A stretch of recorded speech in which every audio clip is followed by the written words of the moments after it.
Everybody, welcome to Vince on a Tuesday. Great to have you with us. Christmas is coming very quickly. We have a big show for you today. Well, the feds have busted another left-wing terror plot, that was designed to bomb us on New Year's. We'll get the details on that. President Trump has big plans for the midterms and a number of pressing questions that you and I have. Well, our very own Reagan Reese just asked the President of the United States about them yesterday. We have all of that, and we also have Congressman Andy Biggs joining us on the program today. It's all ahead on this edition of Vince. Great to have you with us. Best audience anywhere, as always. There's a lot of politicians out there who should be getting coal in their stocking for Christmas, but Birch Gold thinks, as a smart planner, you deserve silver. You deserve silver. That's why for every $5,000 you purchase between now and December 22nd, Birch Gold's going to send you an ounce of silver, which is up over 60% this year alone. You see, smart people diversify. They have a hedge. With the rate cuts from the Fed in 2026, the dollar will be worth less. And what will happen if that AI bubble bursts? You should diversify. Let Birch Gold Group help you convert an existing IRA or 401k into a tax-sheltered IRA in physical gold. And for every $5,000 you buy, you'll get an ounce of silver for your stocking or for your kids. What a great way to teach them about saving smartly. Just text my name, Vince, to 989898 to claim your eligibility for this offer. Again, text Vince to the number 989898 today, because Birch Gold's free silver with qualifying purchase promotion ends on December 22nd. Text Vince to 989898. Message and data rates may apply. Yeah, Christmas, baby. Ho, ho, ho. Look at that. That's so cool. Look, we do have a Christmas gift for you. The feds have just busted a big left-wing terror plot, which is really nice news to hear. This comes to us from the U.S. Attorney out of Los Angeles, Bill Asaley, who had this to say. He said that the FBI has arrested 4 alleged members of a radical pro-Palestinian left-wing current thing group that's been accused of plotting New Year's Eve bombings. And the name of this group is the Turtle Island Liberation Front. That's what they're calling this thing. If you've never heard this expression before, it's because you live in the world of sanity and rationality. But left-wing radicals refer to the United States, the country in which you live. They call it Turtle Island, and they claim this is an indigenous term and that you and I have stolen this land. It was just a one big turtle, or it was someplace where turtles lived, and we ruined it. We've just wrecked the whole thing. They call it Turtle Island. So they have this organization called Turtle Island Liberation Front, TILF. What's a TILF?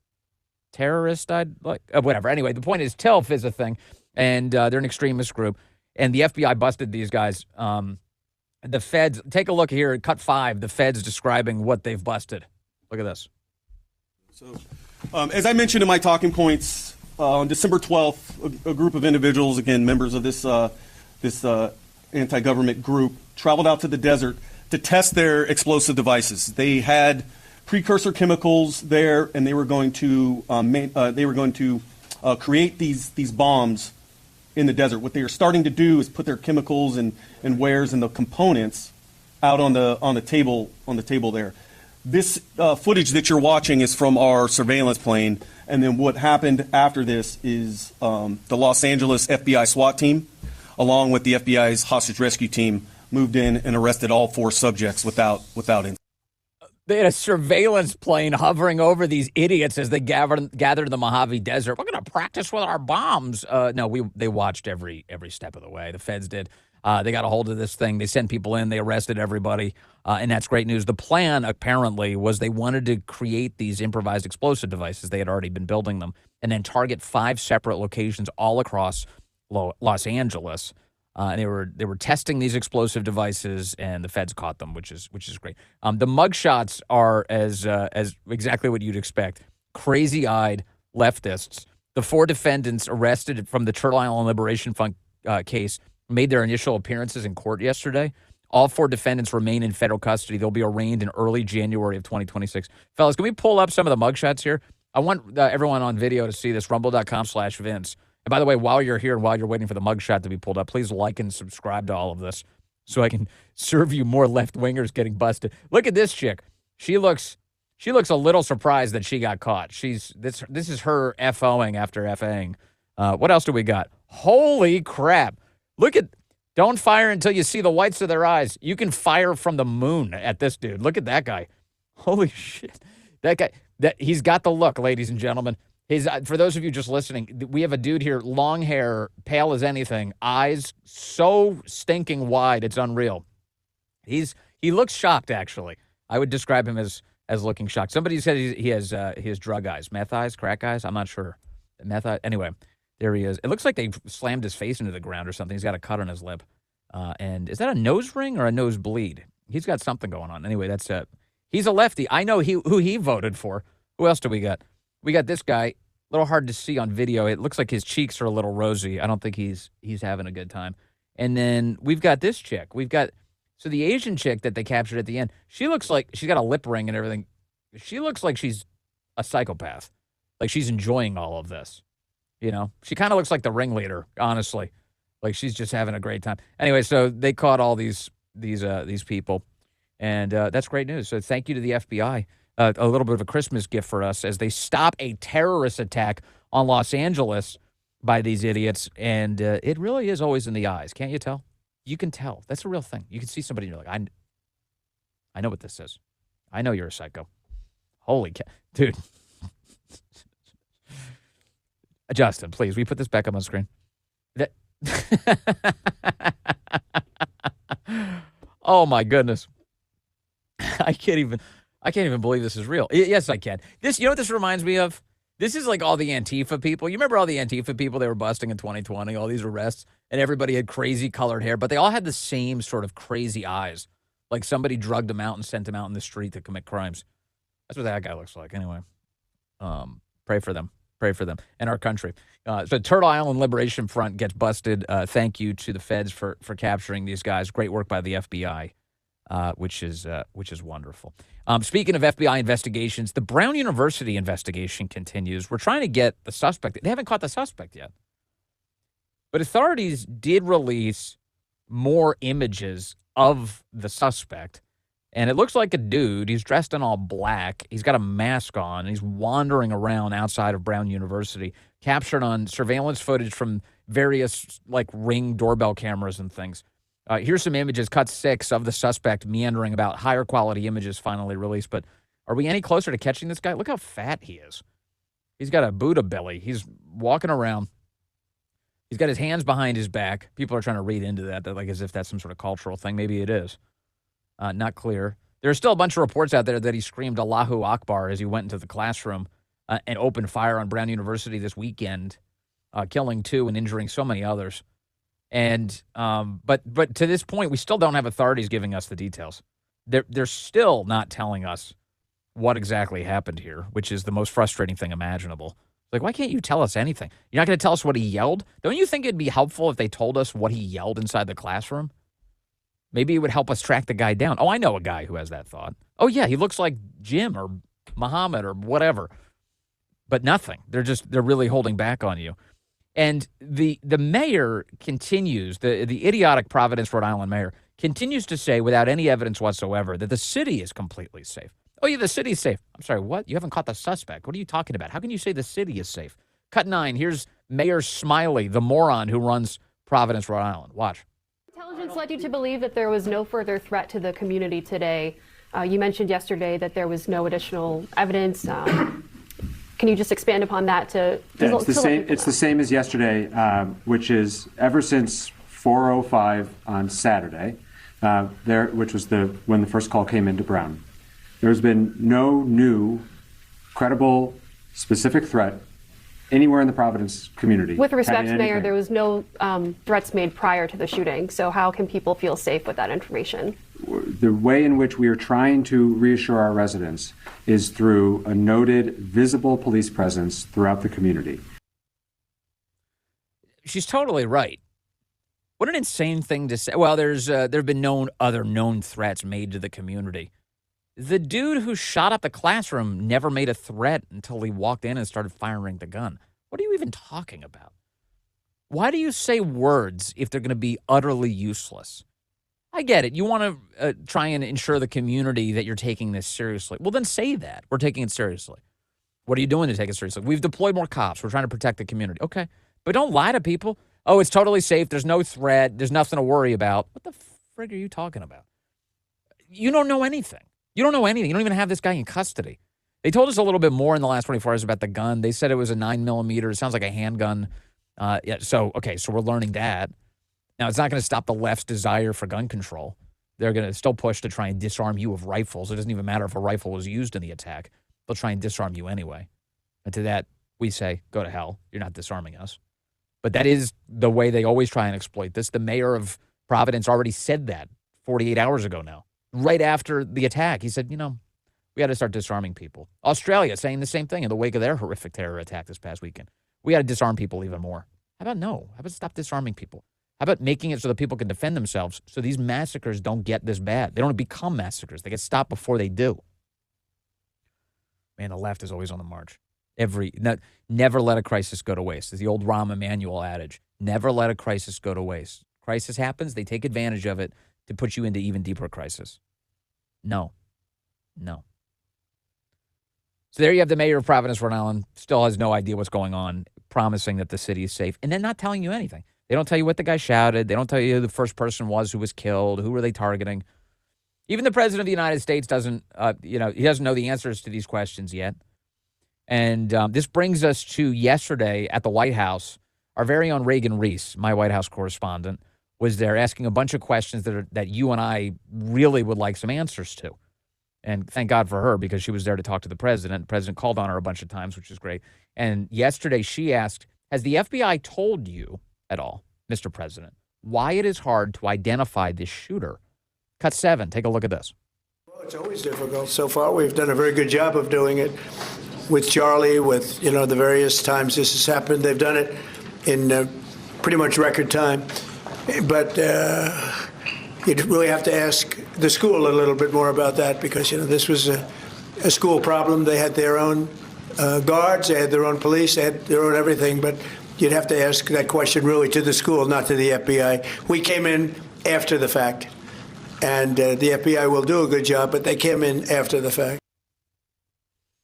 The FBI will do a good job. They came in after the fact. In other words, the president's saying, look, the school really screwed up here. Where are all the camera angles on this? They don't have cameras protecting the kids on campus? Like, just surveillance cameras. Everywhere I go, I see surveillance cameras. You see this all over the place now? They're everywhere. It's not like it was when we were kids, a surveillance camera, you might have it outside of a bank or something, but you didn't have cameras everywhere. Now we have cameras everywhere. You telling me they're not on Brown?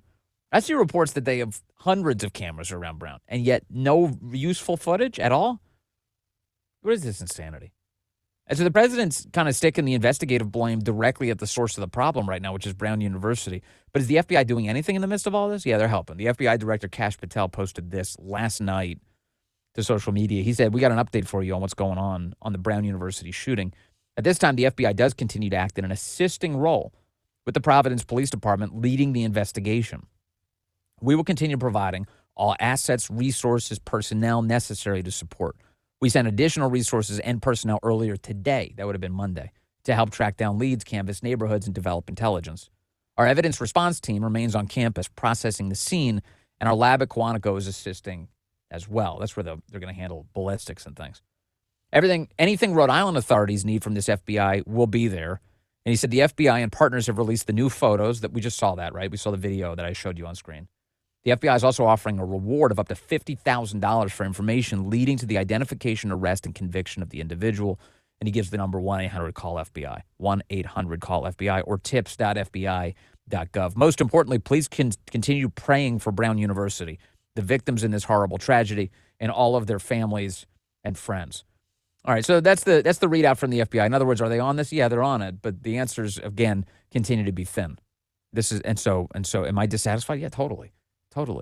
We saw a young woman and a young man gunned down in cold blood inside of that classroom, and plenty of speculation continues to rage that she was targeted because she is the vice president of the college Republicans.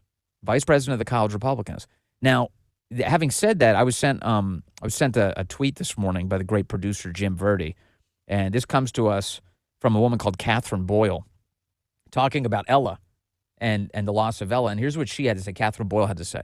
She said, this is tragic on so many levels. But one of the saddest parts of this is how increasingly rare a young woman like Ella is. Look at Ella. Look how beautiful she is. Pretty girl. Gunned down in the prime of her life. Young conservative. And she says this about Ella. It's always been uncommon for a beautiful Southern and serious conservative Christian to leave her family and knowingly go to the most extreme bastion of what she disagrees with, at Brown University in Rhode Island. Not to evangelize or provoke, but to merely exist as a counter to the dominant culture. But it's becoming even more rare, and with good reason. Decades ago, a young woman like her would have only had to worry about social ostracism or overzealous professors holding her views and differences against her. There was a cost to going to the Ivy League as an openly conservative outsider. But that cost was mostly intellectual and social. Endure it, and it would make you stronger. And you'd become fluent in the ways of two worlds. Yeah, this makes sense. By the way, I'm guessing there's probably people that are in our audience right now who are listening to this going, yeah, that's me. Yeah, I'm a conservative, went to a left-wing campus. I endured that world. I learned a lot about the way they think, and now I can kind of operate between these worlds. There are people who do this, but it's a challenge. It's a challenge. Now, young men and women like Ella know that they can be killed for their political beliefs on a college campus, even if they're not provocateurs or influencers or public officials, just normal young people participating in a student club. She goes on, she says, I have so much admiration for 20-somethings now. The courage they need to speak up is real. They're stronger than previous generations, and they're asked to sacrifice more, and the older generations are failing them, she says. Pray for Ella and her family. The world lost someone of virtue who knew the stakes and paid an extraordinary price for openly stating sincere beliefs. You know, as parents, you send your kids away, you watch your kids leave, go off to school, and you have so much sadness parents have about watching their kid leave, and they think, well, I'm entering a new phase of our lives. This is the phase where they're gone. They're out of the house. They're on their own. They're doing their thing. And you worry about the decisions they're going to make. You worry if you've prepared them well. You're thinking through, like, are they ready for this? But you probably comfort yourself, or at least have in the past to some degree, knowing, well, they're with a lot of other young people. They're in a student environment. They're going to continue to grow together. And you just pray that they succeed in that environment under those circumstances. But just, you know, some of you may be experiencing this now, but just imagine what it must be like now, especially if you have a young conservative, you're sending off to college, to a distant place. And we live in a world now where you have left-wing assassins who are openly calling for the death of and acting on, bringing about the death of young conservatives like Ella. Now, we're waiting still to find out more about who the suspect is and his motivations, but there's no question he killed her. He killed her. And it's led a lot of people to conclude pretty rapidly that the threat to people on the right continues, and that Ella may have been a victim of a left-wing terrorism operation. And whether or not she was, this is a reminder that we live in a world where there's too many lefties who have ascribed to assassination culture. Way too many. Charlie Kirk was the victim of it. President Trump was almost the victim of it multiple times. And so this is why fighting for our country matters so much. We need a world where we have high social trust, where we can send our kids off to college with an expectation they're actually going to get an education in a place where they'll be safe, where they can succeed and flourish. We shouldn't have to fear that we're sending our kid off to a war zone. We shouldn't have to fear that their life may be on the line just for them to receive an education. And so as we go into Christmas and as we elevate our prayers to the Lord above, pray for the family of Ella and pray for our country and continue to fight for it. I know you will. We have the best audience anywhere, so I know you will. All right, more in a moment. I want to get into the other answers from the President of the United States yesterday. We've got, like I said, Reagan Reese, our White House correspondent, was asking President Trump a bunch of questions yesterday, including about the blue slips in the Senate, the fact that they still have blue slips, blocking accountability for left-wingers who are committing all sorts of crimes in our country. And also, here's a basic question. Why do we have troops in Syria? I asked this yesterday on our show, and then Reagan Reese asked it directly to the President of the United States. I've got all of that coming up on this edition of Vince. Also, Congressman Andy Biggs will join us coming up in mere moments. Before we get there, though, Blackout Coffee is a great sponsor of this program. It's proudly the official coffee of all of us here at Silverlock, and there's a reason for that. It's bold, it's unapologetic, it's America First coffee, roasted fresh right here in the United States. It's not grocery store junk at all. In fact, Blackout Coffee delivers rich, high-quality roasts that actually taste like freedom. And now, look, it's very easy for you. Blackout Coffee will be delivered on a routine basis right to your house at exactly the time you want it.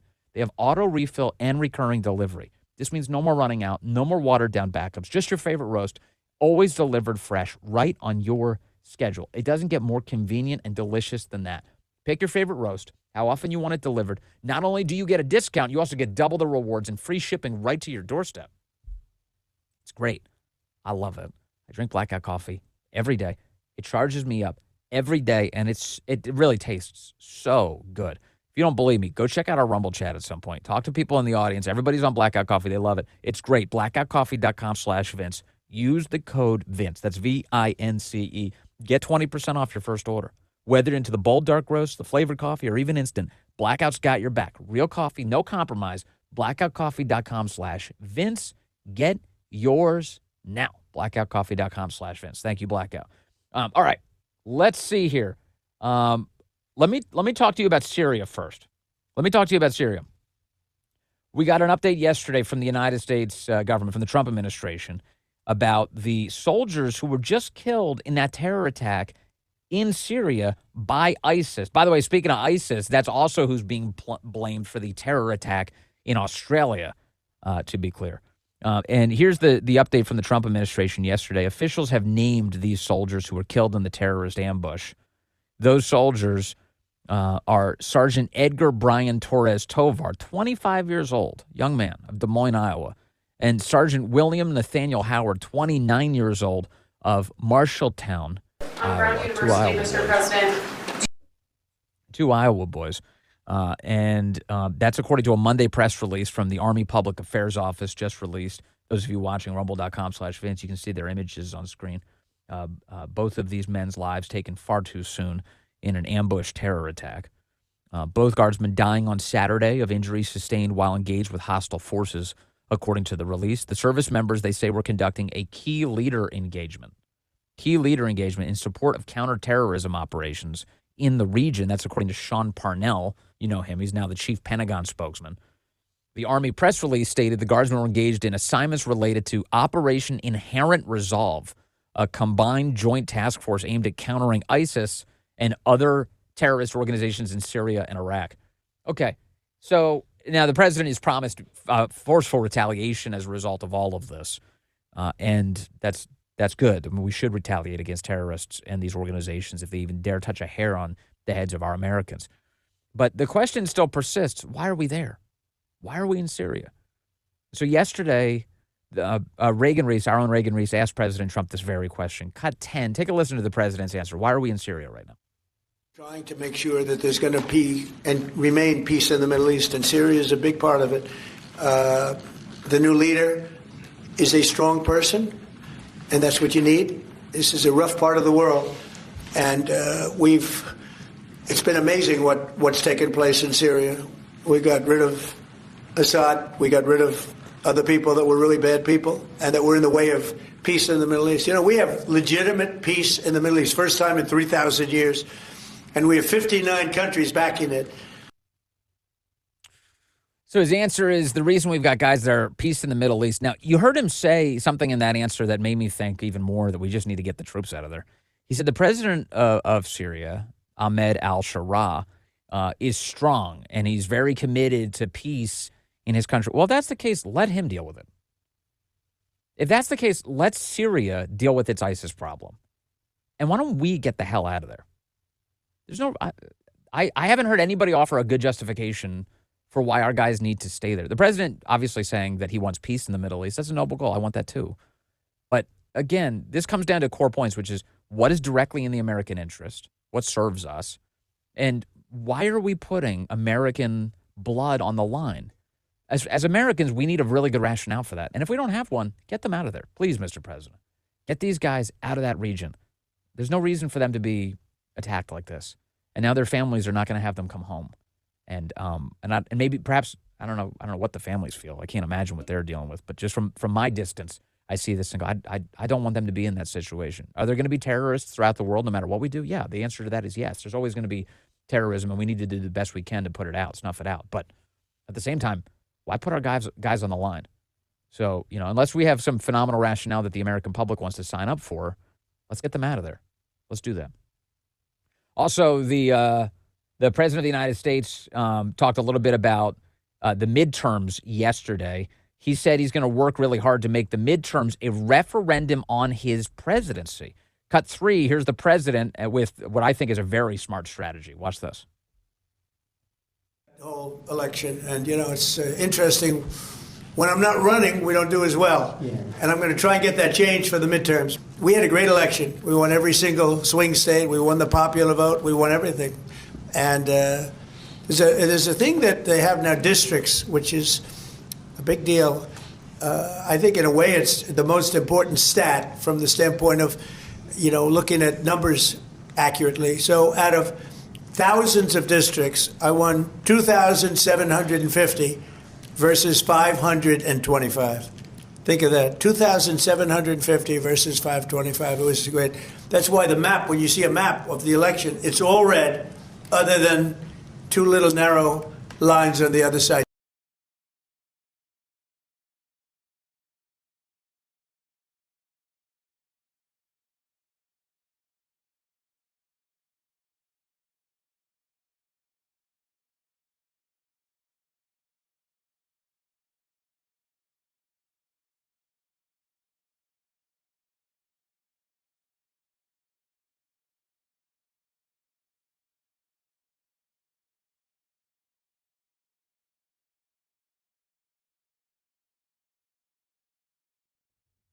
We're trying to recover it. People are saying it's frozen. So the Rumble chat says it's frozen. Okay, all good.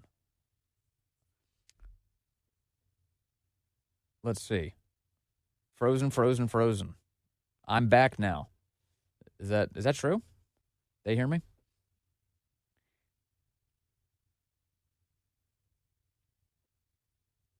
Hey, Guy, just let me know what's going on, man. Or Justin. Okay. We're working on it. People say they hear me.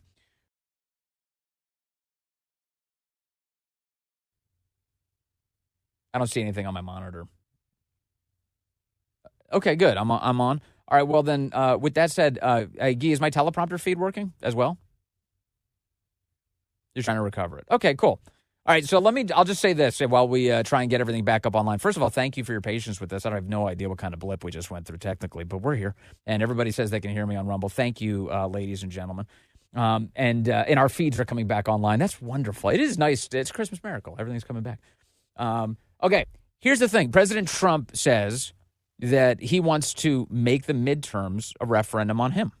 He said that normally going into the midterms, you don't have a president of the United States on the ballot, so it really affects whether or not people actually show up to vote. And in President Trump's case, that's a huge deal because low propensity voters show up for Donald Trump, but they don't show up in other elections. This is why President Trump says next year, the midterms need to be a referendum on him. And normally the media would be the ones saying this. Let's make it a referendum on Trump. Democrats would be saying that. Let's make it a referendum on Trump because they think they can win on that basis. And God willing, that's how they operate. I hope they do. Because President Trump has a big opportunity here to bring people out to the polls and make it clear that if they want the Trump agenda to continue and to grow, they'll vote for him.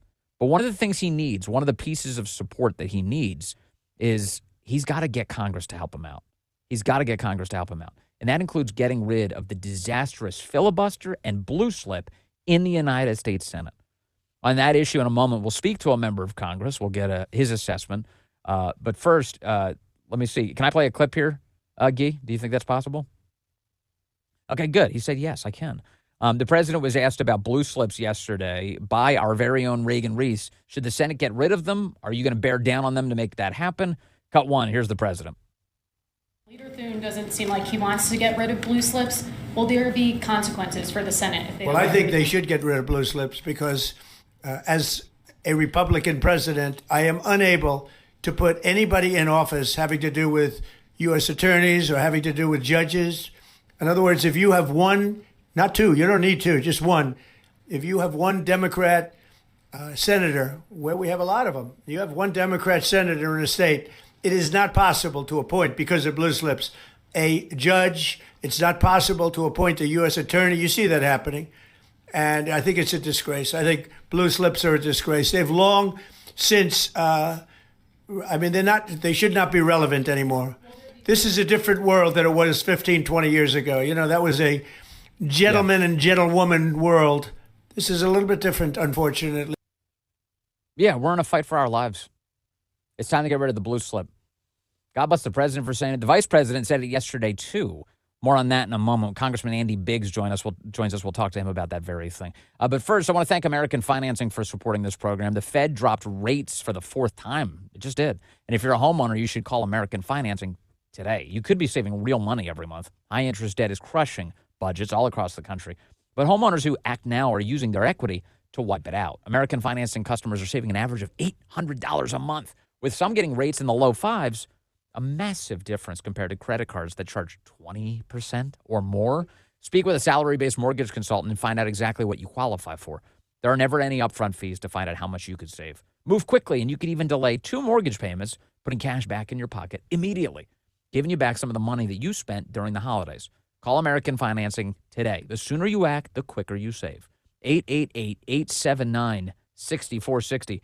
That's 888-879-6460. AmericanFinancing.net/Vince. NMLS number 182334. NMLSConsumerAccess.org. APR for rates in the 5 start at 6.196% for well-qualified borrowers.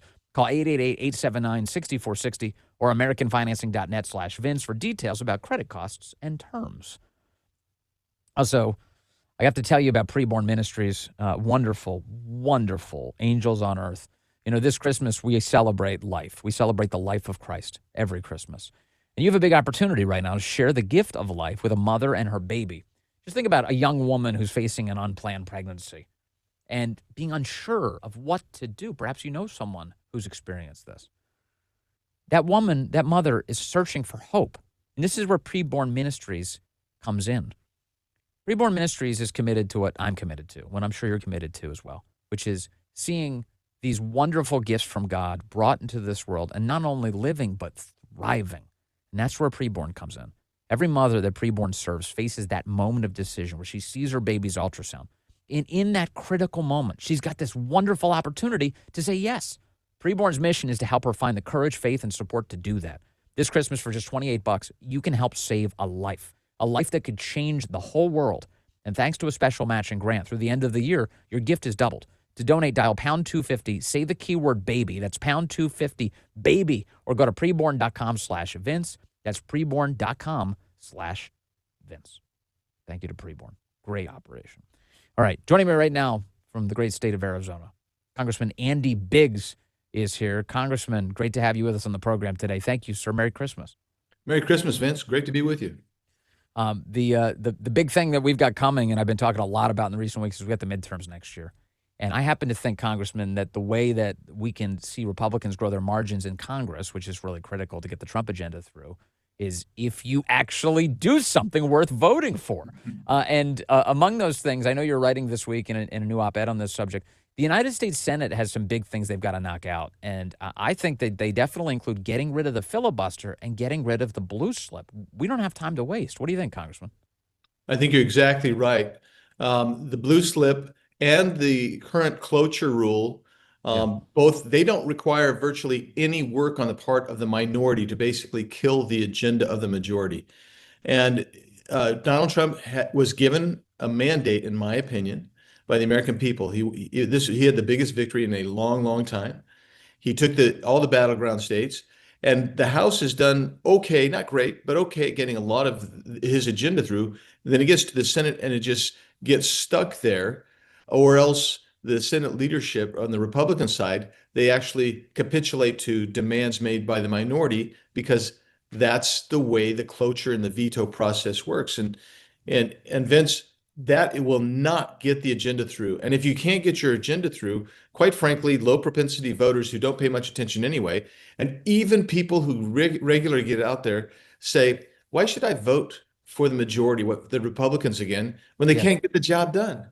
And we can't get the job done because of arcane, Byzantine, anachronistic Senate rules. And those two rules, the cloture and the blue slip, are killing us.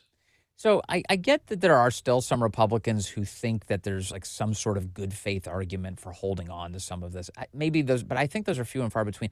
What I'm really bugged by, Congressman, is it feels like that there are Republicans in D.C., in Congress, who are perfectly comfortable with sabotaging the president's agenda. Like, so for instance, like three things jump to mind immediately. One of them is the filibuster gets maintained, the silent filibuster, the cloture vote that you just referred to in the Senate. And they won't kick it down in order to get the Trump agenda through, despite the fact that they're all aware Democrats intend to do it anyway, the second they get power. They won't get rid of the blue slip, which allows Adam Schiff to have vetoes over who gets to be U.S. attorney in California, which is crazy. And the other thing is, like, they don't go into recess. So the president's got a recess power, a recess appointment power. And the House and the Senate, the leadership of both the House and the Senate have made a decision, no, we're not going to go into an authentic recess, which would allow the president to get his people in place. And I get it. They keep saying, like, look, we're approving tons of people, and the Senate is approving. They're confirming people. That's definitely happening. But the people that matter, the prosecutors and the judges right now, they're being blockaded by this corruption, Congressman. It drives people crazy. Yeah, it really does. And it actually, this is the problem with it too, Vince. It gives the minority the power over the majority. So our Constitution was designed for obviously a religious and moral people, but it's also designed for the majority to get its will. And that's why voters just say, well, why bother? Why bother? And there's so much that's missaid about this stuff. For instance, if you eliminate the cloture rule, which takes down to simple majority, shut down a filibuster, what that does is you still keep the filibuster. It's a speaking filibuster. It's always been there. But now they don't have to go speak. They just have to say, well, we're not going to vote to close up filibuster. So they can stay in their office, either with the blue slip or the cloture, and kill it. And if you get rid of it and get it down to 51 votes to close down the filibuster, then if you want to stop the majority's plan, you have to rise up off your behind, get out of your office, and go down and speak on the floor and actually put some physical strength in there. And you know what happens? If you're convincing enough, then the bill gets changed. If not, then you can get your agenda through. And quite frankly, this is why we have $38 trillion in national debt. It's why we have a failure to basically launch this agenda of President Trump. It's because of those rules.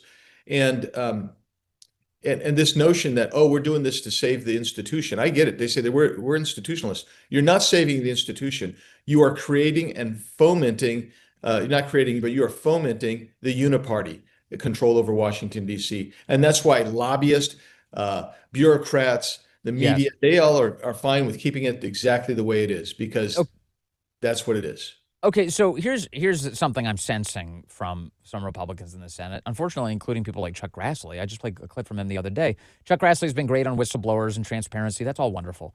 But he said earlier this year that most of the American public doesn't even really know anything about the blue slip, and he's a little surprised people are talking about it.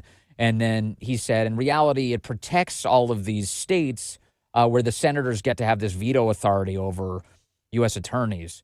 It's just a very condescending assessment, one that's basically like, we're a little annoyed that the American public found out the way the Senate operates. Is that really kind of one of the ways that people think in the Senate? They're annoyed that we're aware of how they're selling us out? Yeah, I mean, look, they breathe a different air than the rest of the world breathes. Come on, you know that. I mean, they view themselves as, all of them wake up and look in the mirror in the morning and say, this is the future president of the United States. Right. And so they kind of have that attitude. But the problem with it is, of course, that you allow people who, like in my state, you got 2 Democrat senators, but the vast majority of the state's Republican, and we are sitting there with interim attorneys general constantly in Arizona for literally years at a time. And this is a huge problem, because it kills the consistency of public trust in public administration of the U.S. Attorney's Office for Arizona. So it's a problem. But yeah, it's rarefied air over there in the Senate, that's for sure. Well, it sure seems like it. So what do you think the White House should do about this? The president has brought this up a bunch. He keeps on indicating that he's annoyed by it. I feel like he's not going the distance. He's not really going at John Thune. He still considers him a great man. He's very complimentary of him, but he keeps saying, "Guys, you got to get rid of the blue slip. Guys, you got to get rid of the blue slip." At what point, Congressman, do we move from simply friendly cajoling to saying this is existential to our country? Well, it needs to happen like yesterday. And the reason is because for any of this stuff to have an impact on the midterm election, and it is an existential threat, by the way, for two reasons. But if President Trump really wants to get this done, he's going to have to go on the bully pulpit super hard, like right now, Vince, because here's the two ways it's existential. Number one, you don't get the agenda going, and if you don't get the agenda going, then you move to the second existential threat, and that is you lose the midterm. And quite frankly, if you lose the midterm, President Trump's last 2 years are over. Yes. Because the Democrats have already got their impeachment articles drafted. They're ready to go, and they believe that they're going to get the majority. That's how critical it is that the Senate act. And then the other aspect coming is, that the Democrats, they've already said they're going to eliminate the cloture rule when next time they get the majority of the Senate. And if that happens, guess what? All of the policies change. You get Puerto Rico, you get Washington, D.C. as states, you get a U.S. Supreme Court that's packed and logged up with more than 9 members. Yes. You change the very nature of the trajectory of this nation. Do you get the feeling that there are Republicans, colleagues of yours in either the House or Senate, who prefer to be in the minority, who like not having the responsibility of the majority, where you can actually affect change for the country, you can be held accountable? Like, if you're in the minority, you get to be called congressman or senator, and then you don't get to do anything. You have excuses for, well, we just get to complain. Are there people who like that? I got to believe that there are. Some people are very comfortable. When I was chair of the Freedom Caucus when we were in the minority before, and we pushed back everything. And I actually had, we were asking for roll call votes on virtually everything we possibly could to slow them down, do everything we could to slow down their agenda. And Yeah. I actually had Republicans come to me and tell me how irresponsible they thought that was. And so that's a crying shame to me, because I believe that we shouldn't be in the minority. I believe that America is still a majority center-right nation. And that means that you have to do everything you can to preserve that center-right status, which means you have to keep the Republican majority in the House and the Senate and lay Yes. the groundwork for 2028. Because if you screw up 2026, guess what else is screwed up? The election of 2028, which is where a new president will be considered. I've spent recent weeks, and certainly all this year, I'm very grateful for a lot that the Trump administration has achieved. I mean, the border is secure at levels that I didn't even expect, and I definitely voted for. I'm super happy about that. They are deporting a lot of people. We're nearing in the vicinity of 3 million people, either self-deported or physically deported from our country. Those are great and important numbers. The president is dealing with an economic hangover of the Biden era that is still having real impacts on the American people that I think that they need to get really serious about. I wonder, in addition to the accountability mission that you and I have been talking about, what other priorities do you think Congress needs to take up immediately in order to make a strong case for the midterms? Well, you're going to have to do at least a couple of things. Number one is the health care issue, because, and I'm not suggesting that you have to extend the subsidies, but you have to provide an alternative so that the vast majority of Americans have their premiums go down. They have better access to health care. And you can do that by just creating a free market system that's separate and apart from Obamacare. So you have to turn down a lot of the Obamacare regulations, but we have legislation to do it. I introduced legislation last week on it. I think we're going to be voting this week on a bill that's going to largely, I shouldn't say largely, it's going to make a difference. It will actually reduce premiums by about 12%. Save $30 billion over 10 years. Now that's just little bitty parts of what needs to happen, but that's a first step in the right direction. The second thing you have to do is you have to give a nod to creating affordability conditions, and that means that you have to get it's all based on energy, quite frankly. If you can lower the energy cost, all of a sudden everything else comes down by about 30 to 40%. That happens, everything seems and is more affordable. And those two things alone will actually change whether Republicans win the midterms or lose the midterms. It rests on those things right there. You know, the healthcare reform thing is a huge deal. I mean, just the core point about Obamacare. Obamacare made healthcare prohibitively expensive. It's not the Affordable Care Act. It's the totally unaffordable act. It's not even care. It's just it's disaster. And so the big debate that you all in Congress have been having is how big is the cover-up going to be going forward? That's really fundamentally what the debate is. It's like, oh, these subsidies. Subsidize what? What do we need to subsidize? Oh, the extraordinarily high cost of health care. We're going to steal from the taxpayers in order to bring the price down and pretend like it's super cheap. It's not. It's a cover-up orchestrated at my expense. Thanks a lot. So fixing that does seem like a critical issue. The thing I fear, Congressman, is that we're going to reach a level that we often reach with Republicans right when it's near crossing the finish line, that the Republicans will chicken out and not actually repeal this thing in order to replace it with something that gets the government out of it and makes it more affordable and more efficient. I'm always fearful of that, Vince. So that's why you're seeing, in my opinion, you're seeing this thing's kind of being double tracked right now. The people who want to continue the subsidies, by the way, think of it this way. The socialism of this healthcare, Obamacare, it's not working out. So we're going to actually have to put another layer of socialism on top of that socialism to see if we can make it work better. That's really what you got going on.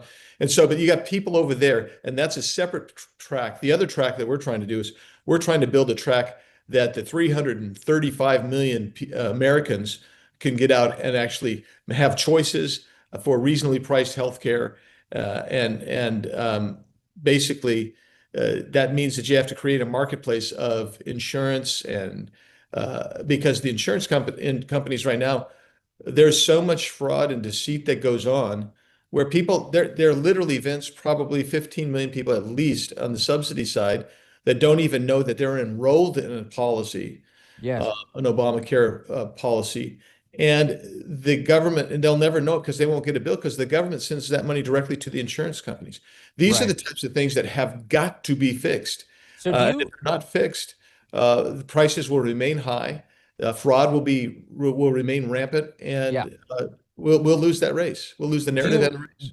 Do you like President Trump's plan? President Trump's plan, as I understand it, is stop sending all this money to the insurance companies. Instead, give it to Americans in the form of health savings accounts. So they can they'll get that money that's currently being directed directly into the coffers of the insurance companies, and instead Americans can spend on healthcare expenses. Do you like this plan? I like it better than the current status quo. But what I would like better is if you created a real personalized health account that allowed you, for instance, if you're a single guy, you get $20,000. It's tax deductible. If you're a married couple, you get $50,000 tax deductible plus $20,000 for every kid. It can go right into that savings account. You and I could donate. If we saw somebody that needed some help, we could donate money tax deductible in that account.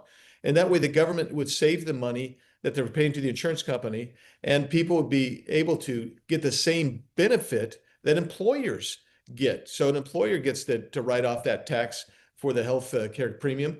Why not let the individual do the same? And that would actually lower premiums. It'd help create the market because you have to have some additional insurance products out there as well. Yes, big time. All right. Congressman Andy Biggs, thank you as always. Appreciate all of our sincere conversations through the years. They're always great. Appreciate you again today. Merry Christmas, sir. Merry Christmas, Vince. Thank you. There's Congressman Andy Biggs. Thank you for his time today. And, there's a big thing in politics in the House and the Senate. You're normally each body, the members are like, oh, I don't talk about the affairs of the other body. And then that's how they tap out of, like, House members will often tap out of talking about the way the Senate conducts its business. Congressman Biggs, by saying, like, yeah, they should get rid of the filibuster and the blue slip. That's unusual. That's how crazy things are now. That's unusual for a House member to do that. And God bless him for doing it because he's totally right. And, just say what's true. Just say what's true. We have a country worth saving. So President Trump wants to get rid of the blue slips. J.D. Vance wants to get rid of the blue slips. There's Congressman Biggs saying get rid of them. Also, Senator Markwayne Mullin, up until recently, apparently, was on board with keeping the filibuster in his own body. And now he's come to his senses and he realizes, wait a second, this silent filibuster thing, it's wrecking our country and we don't have any time left. Cut two, here's Senator Markwayne Mullin. Watch. There was a conversation that's taken place that's saying, well, maybe we don't do all the filibusters, but we just do it when it comes to appropriations. Well, that's where the policy is made through appropriations anyways. I think that's a sound policy for us to have a serious conversation about, because we only had 3 years here. And the president is laser focused on setting a foundation for the golden age to be rushing in. We know they're not interested in it, so we need to do it by ourselves. And so my position on the filibuster has changed. My position on the filibuster has changed. Well, that's what I call progress. But look, the only way we're going to get more progress is if you keep browbeating your Republican senator to change everything. There's no time to waste. And a lot of this, and as I mentioned with the congressman, a lot of this comes down to there are people in Congress who are very content with not changing anything. Not very content with not changing anything, especially things that they think that you don't know anything about. Like, who knows about the silent filibuster? Who knows about that? Who knows about the blue slip? Well, the reality is, because we have to figure out what the hell is wrong with our country, a lot more of us are aware of this now than ever before. And so, yes, contact your senator and let them know you know, and that now's the time. They've got to save their country, and they got to get rid of this garbage. So there's some of it. We'll keep knocking on the doors here, trying to fix things. You know, look, if the left gets control again, you understand what they're going to do with it. You understand this. If they get control, it doesn't matter if Republicans get rid of the filibuster now or not. Democrats will if they get control of the Senate. And if they can control both houses, what's the plan? The plan is to make Puerto Rico a state and get 2 Democrat senators. The plan is to make Washington, D.C. a state and get 2 Democrat senators. There's some chatter about making Guam a state, a U.S. territory, making Guam a state and getting 2 Democrat senators. Their plan is to pad their numbers. Well, where else will they pad numbers? They want to pack the United States Supreme Court. They want to add justices to the court to permanently tear up what you and I know as the United States Constitution. That's their plan. Ladies and gentlemen, the time is of the essence. We don't have any opportunity here. We have to act now. And if they can control the House, they want to impeach Trump again. Now, Nancy Pelosi, who is retiring, is aware that running as a Democrat at this moment leading up to the midterms and admitting you want to impeach Trump, voters don't love that. They don't love it. So she doesn't want to say that this is their plan. It definitely is their plan. But here's Nancy Pelosi doing an interview yesterday, cut 4, pretending Democrats don't want to impeach Trump again, when, of course, it's all they fantasize about. Watch. That's not an incidental thing. You say, well, we're going to do that. No, there has to be cause. There has to be reason. We had review. This was a very serious, historic thing. And our founders knew that there could be a rogue president, and that's why they put impeachment in the Constitution. They didn't know there'd be a rogue president at the same time, a rogue Senate that didn't have the courage to do the right thing. But it was bipartisan in the Senate, but it wasn't enough. You know, I love how she pretends. That clip has been going around the internet. It was like, Nancy Pelosi admits that President Trump hasn't done anything impeachable. And yeah, you could say that, but that's not the point of that clip. The point of that clip is her pretending like they don't have this aspiration to get rid of Trump, to impeach him yet again. That's her playing a game of pretend, because everything with her is fundamentally deceit in the service of her long-term power. Deceit in the service of by any means necessary power for Democrats. So any word coming out of her mouth, even if she came out and she was complimenting Trump today, I would say she's lying. There's a reason for this. There's a purpose behind this. And that's what she's doing again. She's trying to downplay the left's desire for impeachment. And this is why you had Democrats. There were reports that they were upset with Sri Tendahar, that guy with the hilarious Indian accent who keeps trying to impeach Donald Trump and everybody around him. They're upset with him because he's making that play too early. He's trying to kick the field goal, and they're not at the end of the field yet. So they're trying to stop him from doing that. He's stupid. It's not time for a turnover. We can't do that yet. They're trying to do the same thing to people like Al Green. They're constantly trying to tamp this down. Like, don't let people know we're crazy. Don't let people know that we're trying to run this guy out of office. Pretend like we care about, what's the word again? Affordability. Let's pretend like we care about that for now. And by the time we get across the finish line after the midterms, then it's weapons free. We can do whatever we want after that. That's their actual plan. So there's Nancy Pelosi pretending like they don't want to do it. Of course they do. Of course they do. And as she goes out, one more thing for you. Pelosi is upset that you prevented her. You should literally pat yourself on the back for this if you can. Nancy Pelosi is whining that you prevented her from disarming you. Listen to this. Cut 11. Here's Nancy Pelosi complaining about the great regret of her career. My disappointment, I always have it, and I'll never give up on it, is guns. A 4-letter word, guns. Guns. That children would be dying in a classroom, that families, just the saddest thing. But it's about two things. That politicians should think that their political survival is more important than the survival of children and families in our country. And that the gun industry, I'm not talking about lobbyists here, I'm talking about the gun industry with endless big money just deciding that they are going to have it their way at the cost of lives in our country so they can make a profit. And it's a global issue too. I mean, you understand that guns are a border issue as well. But they don't care. Oh my gosh. They just care about making money. So it's money and power, and kids pay the price, and families pay the price. What a deceitful old hag. She's unreal. And of course, caring about kids, it's very rich coming from her. She has worked feverishly to advance the abortion of 1 million babies a year in our country, while simultaneously importing a million foreign nationals into our country every year legally, in addition to the many millions that she and her party have brought in illegally into our country. The last people they care about are protecting children. They imported children across our border who were immediately sold into both labor and sex slavery in the United States. Tens of thousands went missing. The Trump administration is recovering them, some 60,000 or so. They have recovered these kids. That's what they're doing right now, cleaning up the evil mess that Nancy Pelosi and her fellow Democrats have created. So spare us the lectures. Oh, and by the way, we need guns to protect our children. She pretends like getting rid of law-abiding citizens' guns is going to somehow protect us. No, it's not. It's not going to protect my family, which is why you're not taking my gun. As always, great to have you with us here on this edition of Vince. I'll be back with you tomorrow. Christmas barrels forward. It's going to be here soon.